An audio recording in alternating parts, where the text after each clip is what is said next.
Welcome to episode 87 of the Slip and Wave podcast. My guest this week is one of the best prospects in boxing right now, one of my favorite prospects in boxing, Haven Brady Jr. Haven, thank you for coming on today, my friend. Thank you for having me. You know, I know most of the hardcore fans are going to know who you are, but I always like to let people just introduce themselves, let the people know who you are, the accolades, accomplishments, all that. Well, my name is Haven Brady Jr. I'm 9-0, 4 knockouts, signed with Top Rank, managed by Split T. I've been boxing for 10 years. I've been professional for 2 years. I had around about 85 amateur fights. I had about 30 knockouts, 3-time national champion, and I was currently ranked number 1 in the amateurs. One of the first things I wanted to ask you, obviously, congratulations on the win over Ruben Cervera. That was a tough fight against a pretty tough opponent. Just assess your performance and some of your thoughts on the fight now that you've had a couple of weeks removed from it. I think that was a great fight. Definitely a great exposure fight for me, and I feel like that was my best fight yet. And I definitely feel like there's more to come. I definitely have more in my bag. He was a great opponent. I feel like the better opponent, the better than me, because I more have to bring up my bag. And he was a great opponent. I give myself like a B plus. It's a couple times I think I could have pushed the gas or gave more combination instead of looking at my work. But it's all part of the game. And I felt great. I felt comfortable. And I'm ready to get back in the ring. Is he the toughest guy you've been in with? Yes. As far as fighting, yes. Out of my 9 fights, yes. I think because especially in your last 2 fights, the Cervera guy and then the guy before Eric Mondragon, you're taking on like legitimate opponents, right? Where it's like a lot of guys would take an easier opponent to get that Right. highlight reel, and Right. you're really in there with some tough guys. Are you pushing for that? I'm definitely whatever name they send to me, I'm turning down no name. I take the names. I feel like I'm a professional boxer. I feel like I train hard, and I feel like my team gonna put me in the best predicament as possible. And these are opponents that I should beat, and I know I should beat. And as long as I'm well prepared and mentally and physically ready, then I'm willing to fight anyone at the right time. I still feel like it's the right time for each fight. It's a lot of fights or top guys I think I can beat, but I feel like it's the right time for it. You know what I'm saying? As far as risking and everything like that. But I feel like I perform better when I fight good opponents. Like when I fight Tomato Can, when I fight somebody with a bad record, just kind of come in there and get a check. I feel like my performance don't be good because they don't bring the best out of me. So for me to show uh my best performance, I like to bring pretty good guys, and I'm trying to build a ranking at a good steady pace. So I'm trying to fight great guys, but a lot of people don't be understanding that I be fighting good competition, being a young prospect. But I mean, it all pay off in the end. And yeah, it'll definitely pay off because I think a lot of times there's a lot of prospects that start off their career getting these quick knockouts, and then by the time they have to go some rounds or whatever, they have certain habits built into them. Whereas for Right, you, you're already learning all those lessons now in your 7th, 8th, 9th fight. You know what I'm saying? right, So you're not gonna have to do it as much once you step, right. your competition up even farther. Right, because I don't, in a couple of my fights, I don't face adversity. I don't got hit with great shots, and it's part of the game. I feel like every fighter gonna get hit with great shots. So I feel like it's good to get hit in early. I don't fought 2 undefeated guys. I don't fought at least 3 or 4 guys that have never been knocked out. Uh, and out of my 9 fights, I think I only fought one person with a losing record, and that wasn't even on TV. That was a non-televised fight that I just had to get in because my TV fight got canceled. So, I feel great. I feel like I'm on the right path, and we're just gonna keep going forward and keep going up. Well, and then also not to mention that the last guy he fought, Cervera, had, I think 10 or 11 knockouts out of 13 wins. So that's a guy that can put you out with one. Right, for sure. What do you feel like? Because I know you're training out in Philly now, right? Yes. So what's been the biggest change for you since making that move? Uh, it's definitely been a tremendous change. As far as knowledge, my body skill have been, but as far as my mindset and seeing, like I'm seeing and training with top guys. You know what I'm saying? They say you are who you hang around and who you train with. You know what I'm saying? So I feel I'm training with Boots and a lot of great guys. I'm getting great sparring. I'm getting trained by a great coach. So it's a lot of stuff in my game that I've been working on. And number one is my defense. And I've been trying to improve on my defense and try to get hit less as possible. Well, and I mean, what's really crazy too, speaking of your defense, right? I think in the Cervera fight, maybe it was the end of the fifth round or the sixth round, you got caught with something serious. And it Right. seemed like after that happened, you got that much better. Like Uh, every time I've seen you get caught with something, you come right. back and you're better after. It's not like Right. it rattles you. Right. Yeah. It definitely was. And it was a great shot, but it wasn't effective as people think because it was kind of a roll thing. And then right when I was trying to pivot out to my left, and he hit me as I was rolling like this, so I kind of out balanced. It looked like my feet was kind of noodled, but I was perfectly fine. I feel like I've been hit harder than that, honestly, and punches affected me more than that punch right there.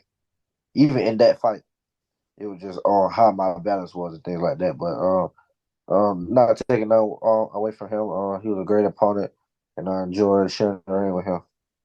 Is that something you're aware of during the fight? Like if you get caught with something that you're like, all right, now I got to step it up, or is that just something you do instinctually? Um, Kind of both. I feel like if I get hit with a great shot, trying to get it back, or like okay, like I gotta tighten up. It'd be more of a crowd thing, like like the effect of the crowd hitting the crowd. But mentally in my head, I know okay, like he hit me with one shot. I'll be beating him for 5 or 6 rounds. Like there's no way, you know what I'm saying. I doubt if he even still win this round on one shot. You know what I'm saying. So it'd be on a thing like that in my mind too. But I know when and just being young and stuff, I be hearing the crowd like okay, like hey, I want the crowd on my side. Let me get the crowd back on my side, or something like that. But just every fight I learn, learning tuning in with the crowd and stuff like that, and not reacting off the crowd and stuff like that. So this fight, I think I stayed more settled, and I just start. I feel like hey, let me just start picking them apart a little bit more, instead of going out there in not an angry way, but anxious way. I feel instead of just taking my time. I got 8 rounds to still do what I want to do. Obviously, you've talked about working on your defense and everything, but what are some of the best like knowledge nuggets or gems that you've gotten from Boots and from his pops and from all the guys you're working with in Philly? Uh, I feel like it's not a lot of stuff they tell me. Just really just the experience of being in there with the guys and they like me being a smart boost and stuff, and he doing certain stuff to me, and then I'm using the tricks he used on me on other people, things like that. And then just watching him spar, and then trying some of the things when I get back in there. I feel like that's one of the biggest attributes. And just stand on the gas, keeping a good pace, being relaxed, steady pumping your jab, and definitely number one throwing combination and coming back off of everything. There's some of the major things that I really been that I learned and picked up from those guys. Are you sparring with Boots? Yeah, I actually do spar with him a couple. I spar with him, yeah, I spar with him sometimes, especially for his upcoming fight. I got in there a couple times. That's pretty badass, bro. Yeah, for sure. He got me by like four weight classes. So him trying to kill me, but for his like skill for skill, he try to teach me and work with me and give me good skills. So yeah. When you're in there with a guy like Boots, like Obviously watching him from outside the ring, he's like kind of athletically, he's a little freaky, but when you're in there with him, what's the thing that like makes him different? Uh, it's so crazy, man. It's everything. Yeah, I feel like it's like when you end up with him, it's trying to find out what he do wrong. Like he do, it's like he can do it. He can do it all. He can switch southpaw. He can switch orthodox. His defense is phenomenal. He got great speed. He got speed. His speed like like around like a 126, 130 pounder. So he got great speed, and just his knowledge in the ring. Being aware of where he at, and and controlling the pace. So it really just he just good at everything. You know what I'm saying? So, just trying to, find flaws and correct flaws as I'm in there. When I'm in there, I learn as much as I can.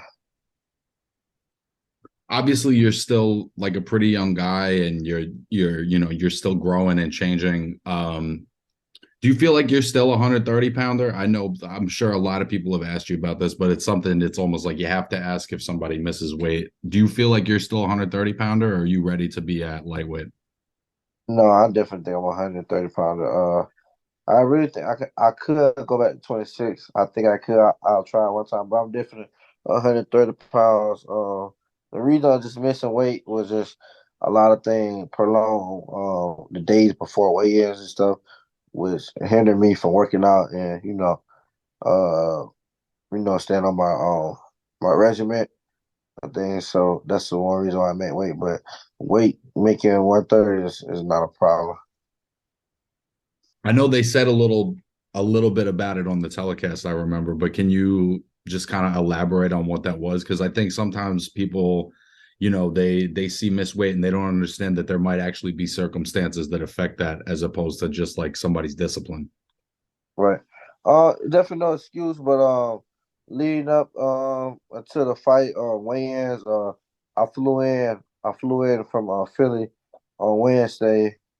Uh I flew in on Wednesday. I got to the airport around 11 o'clock, and when I got to the airport, my flight had got changed and things like that.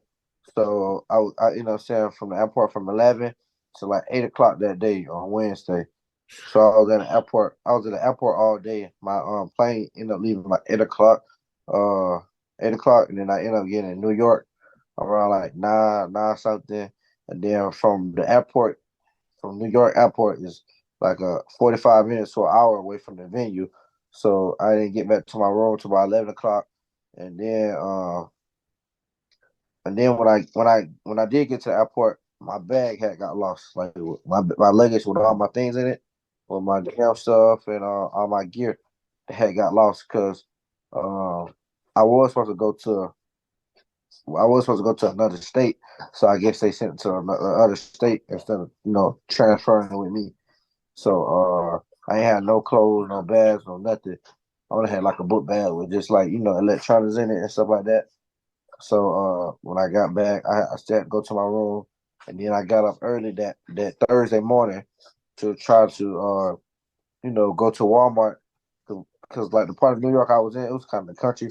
So I got up Yeah, early. out in Verona, it's a little different out there. Yeah. So I got up early, and it was hard finding an Uber. Like it took me an hour and 30 minutes to find an Uber. Finding an Uber, went to Walmart, and then I told the Uber, wait on me, and you can take me back to my destination. Went in Walmart, try to get some more clothes to work out in, and some stuff. And when I came out, the Uber was gone. So I had to wait another hour and a half to get another Uber. So that had knocked out by like it was 1 o'clock, about 1 o'clock that day from when my day started again. So when I worked out once, um, I had to wait. I had to wait hours and stuff for my stuff to dry or for my dad to try to bring see can he get my bag. So it's just a lot of things like that that kind of hindered me from working out because it was like almost a day and a half. I'm not working out and not really eating and drinking nothing in the airport. it's hard to stay on a regimen in the airport, and then mess with my sleep too. So, but it's a learning experience, and I definitely don't regret it. I feel like it's part of the journey. So, And that's also, I think, like again, like I said, it's not an excuse, but it's not like every time somebody misses weight, it's just that they weren't paying attention. So I think that it is important for fans to have some of that context. right, yeah, for sure. What was because I had Jahai Tucker on a couple of weeks ago, and I asked him about this because there's only a couple of guys you could say this about. What was your experience of turning pro in the bubble and having your first couple of fights in the bubble where there was no crowd whatsoever? Uh, I feel like that was a great way to start my pro career because it was. I feel like one of the biggest things pro, especially being on TV and with the lights and things, is getting caught up in getting in tune with the fans. So when you in the bubble, there's no fans. It's just strictly. It's almost like a sparring match. So I love Yeah, I that's what I Jahai said too. Yeah, that's what Jahai said. Yeah, like you can tune into your everything your coach is saying, and it's not as much pressure. I mean, even though you're on TV, but it ain't thousands of people out there watching you and cheering, booing you, and you and hollering and screaming. It you kind of I got 2 or 3 fights under my belt to get like used to being on that big stage. Yeah, I was gonna say, was that like an adjustment once you had the first couple of fights in the bubble and then being in front of a live crowd finally? Right. Actually, my first live crowd, it was crazy. Actually, it was in Atlanta, so I had a lot of hometown people come. And it was crazy. Do you I like feel fighting like I at have, home? yeah, I do like fighting at home. It's always a mixed bag because I know guys that love it, and then I talk to guys that are like, it's like everybody and everybody's calling you, but you got to focus, and it's like a lot of multitasking. Yeah, you do, but hey, it ain't enough for you. Put your phone on do not disturb and keep it moving. Some people gonna get mad.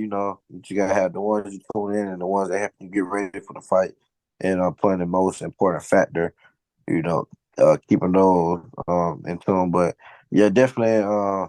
People asking you for tickets and stuff like that. Like I don't sell tickets. Man. I don't have no ticket myself. I get a couple for my family. And that'd be it. But a lot of people ask you for things like that, and where's that a million times, things like that. But it wasn't that chaotic for me because I kind of my dad kind of held all that for me. So And I guess that's like a good it'd be problem to have, right? Is that's like, oh shit, people want to come support me in my dream. right. But it's nothing like having like people. 'Cause a lot of people it's hard to travel such far away. You know what I'm saying? 12 or 13 hours away. So being hours away from home or minutes away, and a lot of people can't support you that being really want to watch you fight, and they always support on TV. Watching on TV and seeing them in person is a great feeling. So I'm looking to fight in Georgia very soon. Hopefully, in this year or maybe next year. Do you have a sense of when you'll get to be in the ring next? I'm thinking maybe April. You stay on a nice active schedule too, bro. I love that's the part I love that, and I really try to I really focus on and push, stay active. I feel like that's the only way you can get better, and it's just about keep doing it over and over again, and taking those long breaks and stuff like that. It kind of mess you up. And me, I'm always in the gym. I was in the gym the next day, even if I'm not training, I'm in the gym helping people and just around the atmosphere. So I feel like I'm always ready and in the shape and ready to go at any time. So I mean, why not? You know, The night you went pro, I don't know if you remember what the main event was, but it was Jose Zapata and Ivan Baranchik. right? Um, Yes. I'm Remember the eight, genuine. the eight knockdown, The eight the knockdowns. eight I was knockdown. gonna ask, is that a fight you got to watch in person? Actually, I think I didn't watch it because it was in Vegas, and I was yeah, I was going back to the room and stuff, trying to get back, and I was gonna come back, and before I knew it, I was seeing it on my phone. Like that was crazy. It was crazy though. That was a crazy debut card.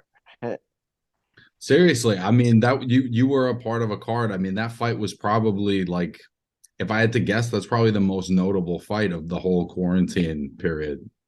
Right, definitely. I think so too. I mean, how often do you see two guys fucking knock each other down four times each and keep coming, and then the knockout is like a scary one? Yeah, the last one was scary. That was crazy. I mean, he kind of changed them forever a little bit. Yeah, he did. But he's still a great guy though. He did though. He haven't been the same since, but I don't you think know, he's either of them have been really. right, yeah, either. Is that the kind of fight when you're in the ring that you're consciously like trying to avoid getting into? Or do you feel like if that moment came and you couldn't either, if you couldn't get away with them with your footwork or whatever, that you'd be willing to like throw down like that? No, I definitely would never want to throw down like that. I feel like it's just too risky and too much on your body. Like part then you gotta get hit, not get hit. I'm trying to get hit less as possible to make it back home safely. You know. So I definitely would try to use my feet. After after I got the first knockdown, I was just play it safe and broke her down systematically. Obviously, in the bubble, there was a lot of you talented young guys like you and Jahai and Jared Anderson, just to name a couple. But who in your mind are like the five best prospects in boxing right now? Five best prospect. I would say myself, Tiger Johnson, uh, Troy, Troy Charlie Pavlov. Osler, uh, Duke, and I would say I probably have to go with what's a good one? I probably have to go with Jaha. I like Jaha. There's a lot of you guys right now, man. You guys Jaha. I had to, for my fifth one, I go Jaha or Abdullah Mason. both great choices. And it's to me, just the fact that you guys are all like between the ages of 18 and 22 and you're all as good as you are is crazy. Right. And that's a lot of them don't recognize I'm very young. You know, like some of those guys, like Tiger, I think he's like 24, maybe 25, Troy 24, 25, Right. Shoe Bruce, Shoe's a little older too. he like 25, 26. I think he 25 or 26. Jared is like 24, 25. Keyshawn like 24. And I just turned 21 2 weeks ago.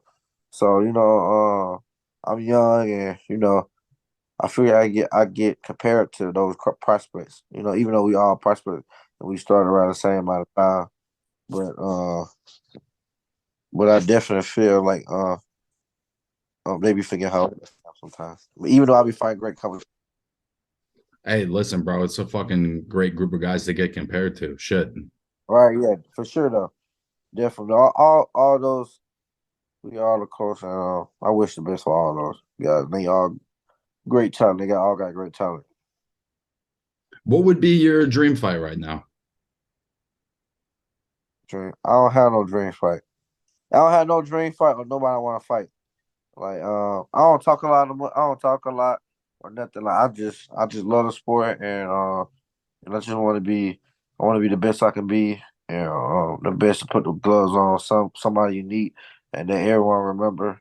And I want to have an impact on a lot of people. So so I just work hard, and my dream is to be a world champion and be undisputed as many weight class as I can. So I feel like whoever in line for me to fight, whoever in my way, then that's who I want to fight at the time. But isn't nobody I have beef with, or nobody that like I be like, hey, I just want to fight him. You know what I mean? So it's a thing like that. Are you one of those guys that, because I know a lot of pros that, they're so focused on what they're doing that they're not as aware of what's going on in the sport. And then I know other guys that watch every single fight. Where do you fall on that scale? But I watch all fights because I watch boxing. But I don't get I don't get in tune with like like certain fights not being happening or like outside of the fight. Like I'm just watching the fight. Who winning, who losing. How each other look and things like that. As far as like the politics and all that other stuff, I don't get into that because that's part of boxing. That's like anything else. I mean, life ain't fair. So some things that happen gonna happen and stuff like that. So you just best thing you can do is try to prevent it from not happening. I mean, that's a good mindset to have about it because I feel like as a fan, just being tuned into a lot of that shit myself, it's discouraging. So I would imagine Right. if you're a young fighter, just seeing like, Right. oh, look at all these fucking guys that can't get these fights together. That's Yeah. probably a good thing to not be paying attention to. Right. A lot of people that don't be boxing be asking me why I don't be happening this and that. I said, man, it's more to it than people know. You know what I'm saying? When you're not inside, you're not either one of those or either one of those teams. It'd be more to it than that. It's about being, coming out with a venue where what percentage each fighter gonna get. The clause, the rematch clause. Who gonna get the bigger purse, things like that. Management, what network is gonna be on. If one with ESPN, one with Top Rank. I mean, one with ESPN, one PBC. Which network is gonna be on. So it'd be a lot of stuff that playing factor. How the undercard gonna be? Who gonna have the Yeah. co-main? So there's a lot of stuff that playing factor that people don't recognize. I mean, if people they want to make it happen, they can make it happen.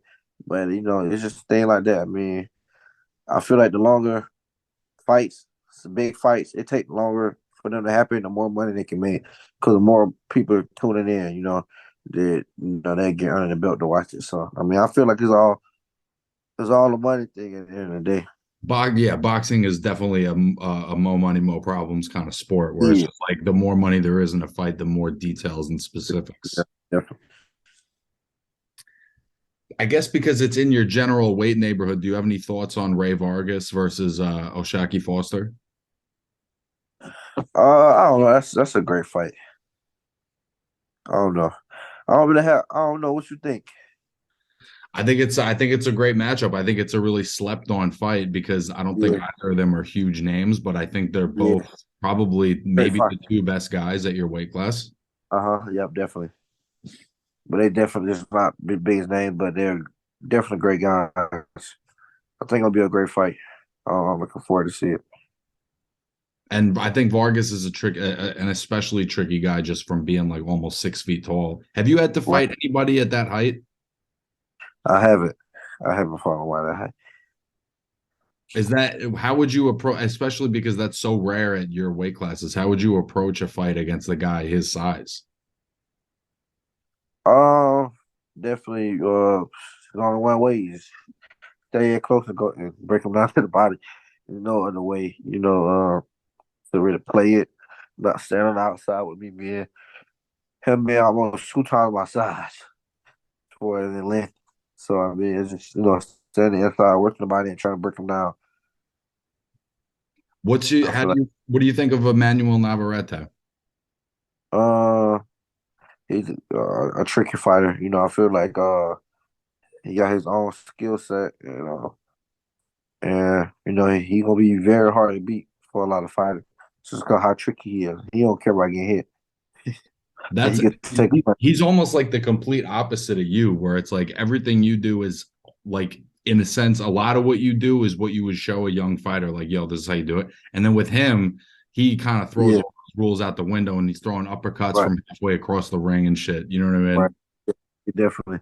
And a lot of people be judging fighters and they be like, he don't do this right, he don't do this. Man, I feel like at the end of the day, it's hit and not get hit. But I mean, if you winning, hey, like he winning, he became world champion. Nobody beat him yet. I mean, I want to fight like that. I feel like that's unsafe. There's too much damage on my body and stuff like that. I want to do that, but man, everybody don't think the same. Think the same. Some stuff like, somebody might throw a punch, right hand one way, another one might throw it one way, but I feel like it's no right way to throw it. Like everybody throw it different. However it works best for them. You know what I'm saying? Whatever he's doing is working best for him. I just advise him, not get hit as much and kind of get a little bit more strict on my diet. but because he eat whatever he wants to. But other than that, hey, that's on him. He been a world champion for a little minute. He moving up to one, It's been a moving up to couple 130. years. Yeah, so Like you said, it is hit and get hit. There's a bunch of different ends to that means. There's a lot of different methods to get into that. But yeah, his is not exactly the one you teach a youngin. yeah, yeah. I definitely want to teach somebody that, but I feel like he said it's winning. Just like Deontay Wilder. A lot of people like, man, teach him a jabber too. Hey, he Great knocked example. he knocked everybody out. So hey, I mean, it worked for him. They got to the point where it didn't work for him, and he couldn't get him out of there. And he needed more fundamentals. But hey, he made millions of dollars and got millions of fans.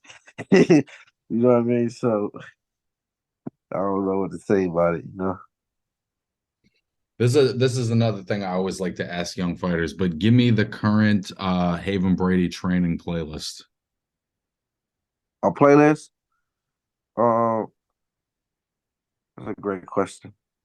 I'll probably say all Lil Baby. I like Lil Baby.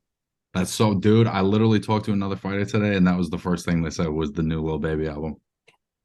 Yeah, definitely. Because I mean, different at different times I want to listen to different stuff. Like I might have some slow stuff in my playlist, all kind of stuff. So, You said some uh, salsa? no, slow music in my playlist. But for as at times you want to listen to different stuff, and I feel like working out, I'll probably listen to some Lil Baby. I like Lil Baby, Lil Durk, Money Bad Yo. I like Gorilla. Uh, it's a lot. I like Boston Riches. It's a lot of little people. I got a lot of plays because I feel like I listen to music all day, every day. Because I listen to it in the car. I'm working out 2, 3 times a day, listening for 2 hours. I'm listening to while I'm in the shower. So hey, I listen to music at least 10 hours out the day. So I had to switch it up sometimes. Are you like in touch with the Atlanta rap scene? Some of them, some of them, but I don't really get into it like that as much. I said I was gonna start trying to, get with those guys, definitely like for walkout stuff, and then also get like in the hip hop community, building my fan base up. So eventually, I want to like get into them with a lot of those rappers and stuff. Who would be your dream walkout artist? Um, I'll probably say Gorilla or Lil Baby, All just right, because well, I never seen a female walk him out, and Lil Baby's, I mean, I feel like he one of the best out right now. So I feel like you can't go wrong. I mean, Lil Baby, if you're watching, Haven Brady needs a walkout artist for his next fight. But yeah, definitely walk out. I would definitely want to try to walk out for my first co-main event. I feel like that'd be sometime this year. So Gorilla or Lil Baby, DM me. And then let's try to get a walkout scheduled. Well, Haven, before I let you go, I got one more question. Any thoughts on the recently announced fight between David Benavidez and Caleb Plant? Ooh, that's a great one, man. I just love Caleb Plant, man, and I have to go with Caleb Plant. But I feel like that's a great fight. I'll give it to Caleb Plant. I don't know if I'm being biased because I just love Caleb Plant, but I feel like he's a little bit more. I feel like he could pack a punch definitely off that last knockout he got. So he do got power, and I feel like he's a great boxer. He a phenomenal boxer with great feet and great hand speed and placement. No, he's got fantastic skills. The only question I have is like if he gives Yeah, if he gives David like some of those chances on the ropes that he gave Canelo, I feel like David will just unload yeah, combinations. right, yeah, yeah. Because I feel like David's the bigger guy, definitely. He's a So bigger guy. He's probably the more active guy too. yeah, definitely. Yeah, he for a big guy, he throws a lot of punches. That's a badass fight, bro. When you go on those roads, yeah, yeah. When he got us, also it's another fight that was announced today. Is Tony Harrison and what's his name? Start with a T. Tim, Tazun. Tim I Zoo. think. Yeah, Tim Tszyu. Yep. What you think about that? I think Tony Harrison was the upset. So I think it's a legitimate 50-50 fight, which is why it's a good fight. You know what I'm saying? Obviously, Right. Jamel was going to fight Tim. I Right. think I think Tim is a really big puncher and he's super aggressive and he's pretty accurate. And I think that some of the fights where Tony has faded down the stretch, even in fights that he's winning, I just wonder like, is this the wrong guy for that to happen? Right. And then aside from that, has he been active enough? But it's not like I don't think Tim has been that active either. Right. Yeah. I feel like it's a great fight. That's definitely a 50-50 fight for both parts. One is a boxer, and it's gonna be hard for Tim Zone to hit him. But and then when he do hit, when Tim do hit Tony, how is he gonna react? So Because I could it's see one it of being a little bit like the Jarrett Hurd fight. Because I remember Tony was up real big in that fight. I mean, he had those. won almost every round. Just like with him and Charlo, he was winning round two on the second one. So just think he got to stay safe and stay tight, and finish strong. Cause I give him he be winning the first half of the fight and that second half of the fight to eat someone left that one punch on him, and it just changed the whole fight. Yeah, and I think it sucks, right? Because I think in basically all of his losses, it's fights he's winning big. So that Right, I could easily see a world where if a couple things go different, he's still an undefeated guy. right, yep, definitely, I agree. You might be too young. Did you ever watch Tim's dad? No, I never watched him. Are you familiar with him? No, I never. I'm not even familiar with him. So Tim Zoo's dad, it was a very famous fighter in like the late 90s and early 2000s. His name was Costa Zoo. And he Oh, actually Costume. Yeah, I did. Yeah, I do. Yeah, I heard him. I'm he definitely familiar with. everybody's kind of seen the video of when he knocked out Zab Judah and the Zab's legs turned into Yeah, spaghetti. yeah. I remember now. Yeah, I did. Yeah, that you was right. That is his dad. When you put two and two together. And it's also real crazy because I read that they don't really know each other. So Wow, so he that's just picked crazy. up boxing completely separate from his world champion father. Well, Haven, I really appreciate your time today, bro. Is there anyone, anything, anywhere that you want to shout out before we finish this one up? I want to thank everybody for watching me, and I want to thank my family, my friends, and my team, and I want everyone to follow me on Instagram at HitmanHaven3, on Twitter at HitmanHaven3, and follow me on Facebook at Haven Brady Jr. And keep watching me, and I'm gonna keep putting on a great performance and giving y'all what y'all want to see. And we'll make sure we leave all those links down below to all the fans watching. I really think this is one of the best young guys in the sport. Definitely stay in tune with what he's doing. And I appreciate your time, brother. Yes, sir. Thank you. You have a great one.